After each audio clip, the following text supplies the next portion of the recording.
Hi, I'm Neil Martin, And I'm Sally Lawson. and today I want to ask Sally about when you're creating content, how important is the context of that content? As in, not just creating content for content's sake, but the relevancy to what's going on right now. Do you know, it's so important, and I think it's one of the most important things of creating content. You see, the challenge we have is that as a content creator, we can just create random content about our business and just talk about what we do and how other people can do it and all that sort of stuff, and you'll get an average amount of views. But if you can create content that's actually about something relevant right now, it will explode, and you can have some pretty phenomenal results. And I think it's really, really important, hugely. I mean, I know you've had some examples of this yourself, where you've put things out, where you've been like the lone voice of the landlord, for example. Can you talk through a little bit some of the results you've had there? Well, most people that have seen my sort of style, I can be a little bit argumentative, and I like to stand up for the underdog. And right now, both landlords and letting agents are being absolutely vilified, they're being hounded, they're being attacked by pretty much everybody that will listen. I think we're one of the top 3 most hated type of people in the UK at the moment. And so I like to stand up for my market, for my landlords, for my agents. And so it was about 12, 18 months ago that the Labour Party decided they were going to stop agents from charging tenant fees. And this was about the Thursday, and they said they were going to stop it. I think it was the Tuesday, they said they were going to stop it, and I thought, right, okay, there'll be some press about it, I'll start sharing and all this sort of stuff. And came Friday, nothing. Come Monday, nothing. I couldn't believe it. There was not a press release, nobody had said anything. I thought, how can nobody be saying anything? This is massive. Couldn't believe it, and I had an appointment at 10 o'clock, so I thought, right, I'll quickly knock something out. So, keyboard warrior style, I thought, right, I'm going to write this out, and I just wrote this article. I mean, it was not a brilliant article, to be fair. I mean, it was just about why agents charge fees, why we need to charge fees, and what we do for it, the amount of work we do to protect the tenant, to make sure they're contractually sound, to make sure they're protected, to make sure their deposit's protected. There's a whole stream of things. And so effectively making the points that the mass media had decided to leave out. absolutely, it was all about letting agents charging money for nothing. What are they doing? And I'm saying, well, actually, here's a list of things that we do for that money, and if you take the money away, who's going to do these things? What's going to happen to the tenants? And I put this article out online, and I shared it through a few of my social media posts. This got picked up by, it seemed like every letting agent in the country. It went absolutely wild. So I dashed this article up, put it out, shared it, ran off to my appointment. And when you're sitting there at your appointment, your phone just going ding, ding, ding, ding, ding, ding, it went ballistic. And we had over 3,000 hits on that one web page alone in the next hour. After that, it just reached tens of thousands of people over the next few days. It was on fire, absolutely on fire. And from that, I got invited to all sorts of discussion groups and asked to be on various panels as experts. I got BBC interviews. It just went wild. And it was one article, no more than 800 words. So that is an example of how you can take content using the right context, and it can absolutely explode. It was quite frightening, if I'm honest, to have that sort of exposure in that amount of time. But if you'd put that article out, I don't know, a month earlier, what would the impact have been then? A few views, and a few people might share it, but it wouldn't have had the explosive results because it sort of got caught in the wind of the press. It was sort of, everybody was talking about it, everybody was sort of, nasty landlords, nasty agents charging all these poor tenants, all this sort of thing was going on, but nobody was saying, yes, but this is what we do. Nobody was putting the alternative arguments, and it was the fact that nobody else had commented that really gave it its legs, really, and it absolutely was timing. And what if you put it out 6 months later? Again, nobody would be interested. Old news, it's gone, it's done. Timing is everything. So what advice would you give to someone who's watching this as to how to find that context for their content? Do you know what? We're getting it all the time, and I just look at my inbox, my email inbox every day. There's a press release about law, somebody or other said something, or the new piece of legislation coming out, or someone's being attacked, or someone's been prosecuted, or something's happening. That's your content items. Those sort of news pieces, the stuff people are talking about on social media, what's happening now. These are the things that you need to write about, because that's the stuff that's really going to get you out there. If you've got a strong opinion, if you've got a voice, if you've got a reaction to it, put it out there. And I think the key is to not try and be too perfect. And I think that's the key, because if you spend time going out there and writing it and getting it proofread and getting it checked and asking somebody's opinion and checking it again and then making it look you've lost it, you've missed the boat, you've lost it. It needs to be out there now, and I think that's the real key, getting it out there fast. And so do you think that some of the emerging technologies, things like Periscope, Meerkat, Facebook Live, do you see yourself using those more so that you can literally live broadcast a video on some of these things? Absolutely. I mean, it's just amazing the speed at which technology has grown. As you know, I've been an avid Facebooker. I love Twitter. I think we've put out something like 300,000 tweets in the last couple of years. 7.2 million people reached on Facebook, over 13 hours view time a day on YouTube. I love it. And all this new technology, Facebook Live we have now, and Periscope, Snapchat. I'm not there. I'm not doing it as much as I would like to, but I'm going to be. And Facebook Live's been out, a couple of weeks now?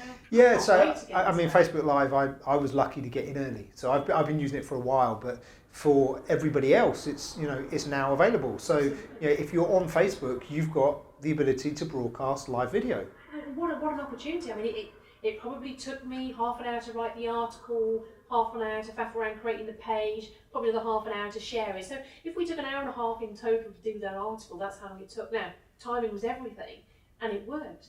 But now, with Facebook Live, you can literally go, so, what do we feel about this? Blah, blah, blah, blah, blah. It's instant. It's even cut out that hour and a half. So absolutely, it's really given us the opportunity to just get out there instantly, literally instantly. And I find that really, really exciting. Because for content creation, this sort of content creation where it's time specific, wow, what an opportunity. Do you know one of the other things I like is some of the limitations in some of these platforms? I know it sounds weird to say you like a limitation, but if you think of Instagram as an example, Instagram now lets you do video as well, but it's only 15 seconds. And I actually like that because holding, I'm going to be honest, I've got a relatively short attention span, but most people can hold my attention for 15 seconds, So if you've got a message and you can condense it into 15 seconds, I'll watch that.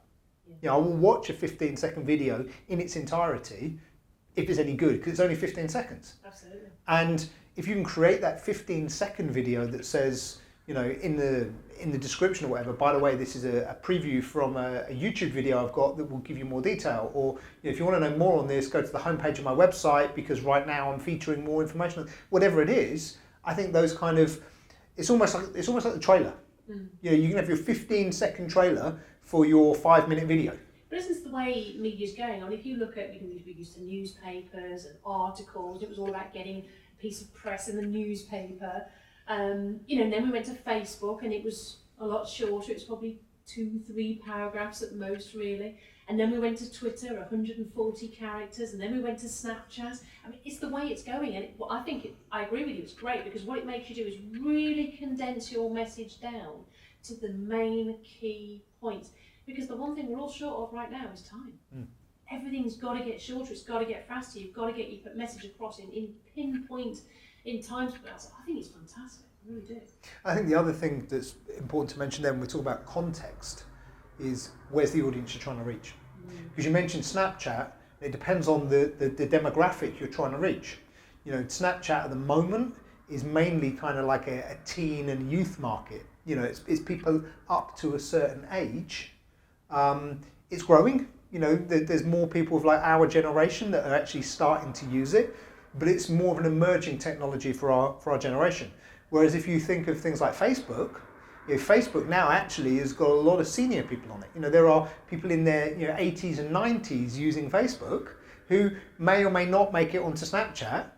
And so depending on who your audience is, the message you're trying to get across, who you're trying to engage with, also dictates which platform you use. Absolutely. I mean, I've really embraced Facebook, I've really embraced Twitter, I've really embraced YouTube, but they're all so different. If you look at YouTube and creating content on YouTube, making videos, it's a great platform to help people to get to know you because they see you, they see your company, your brand, they see you as an individual, they see your little ticks and quirks, they see what you look like, they see what you sound like. And from that, because they say body language is most of the communication, they feel they really know you. And I think that's so powerful with YouTube, which you can't do in an article. And we're also aware that most articles now are edited and checked and pre-written and probably written by somebody else. So they don't really get the feel for you. Whereas Facebook, I believe, is more about creating a relationship. For example, I mean, I speak at a lot of events, and some events I spoke at 5-6 years ago, I connected with people there on Facebook, and we've probably not really spoken much since then, but I know where they've been on holiday, they know what I've been doing, they've seen all my rants about whatever's going on, I've seen their property deals they're doing. We've kept in touch, and they've probably seen a few YouTube videos I've posted on, or a few instant videos I put up there, and all those other things, and so we sort of know each other a lot better. And so it's a great way to build relationships and keep relationships going without having to do the old style, picking the phone up and giving them a ring and annoying them or sending them letters. So for me, Facebook is the relationship builder. YouTube is how you get to know people or people get to know you. And then Twitter is a different animal altogether. And so many people get really confused with Twitter. But I absolutely love Twitter. Over 300,000 tweets we've sent out now across our 15 accounts.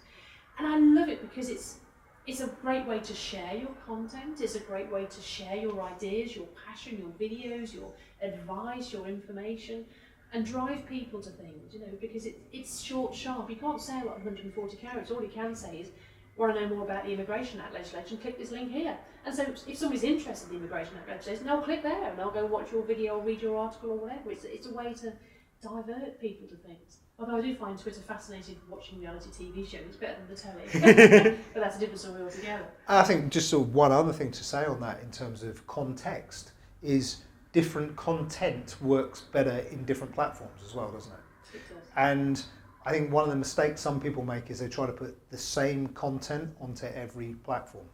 And what works well on Instagram doesn't necessarily work well on Twitter or Facebook, or what works on Facebook doesn't necessarily work on Twitter. Because Twitter, you've got 140 characters. Facebook, you can write this great big long rant. And it's very important not just to have the context of who are the audience or what is the timing, but also what's the right delivery platform. Yeah, and I think the platform is getting wise to that now. I mean, so many people had it set up, didn't they, that you tweeted and it copied it to Facebook. I hate that with passion. I just think it's so annoying when someone's trying to do a 140 character post with a link and probably a few hashtags and it appears on Facebook. You can just see that it's not written for that platform, and so you know that they've not done it. And we've got to remember, social is social. It's about creating relationships with people online, so it is social networking. So it needs to look like you and sound like you and be like you. It doesn't need to be an automated post, even though a scheduled post, we do have automated posts, but it needs to have come from you. And I think that's a real mistake when people try to share multiple content. And something like, I mean, I'm very much in a legal environment, and sometimes you get real heavy legislation changes.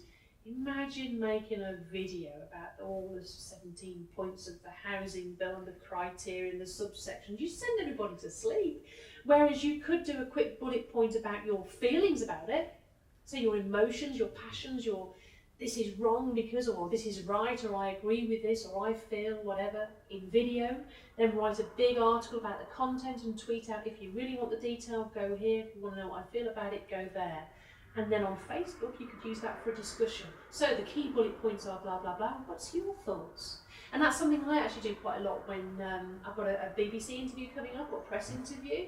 I did one recently about foster care to millionaire. And what I wanted to do is find out what other people's stories were and how their journeys were and what they felt. And Facebook's great for that, because you can say, has anybody else got any life-changing stories, any moments in time that really changed your life or whatever? And you can get loads and loads of opinions and discussions and points about it, and then you can take that into your interview. You go into your interview and say, well, actually, I was talking to a few guys on social media last week, and this is quite a common thing. So it's a great way to really get to know people on many different levels, not just about business. Fantastic. Well, I hope you've enjoyed this episode, and if you did, please subscribe to our YouTube channel, and we look forward to catching up with you again. Thank you very much. Thank you. But actually, if you think of all the people you come in contact with, if you're active in business, etc., you're going to meet a lot of people, and 600 sounds relatively low.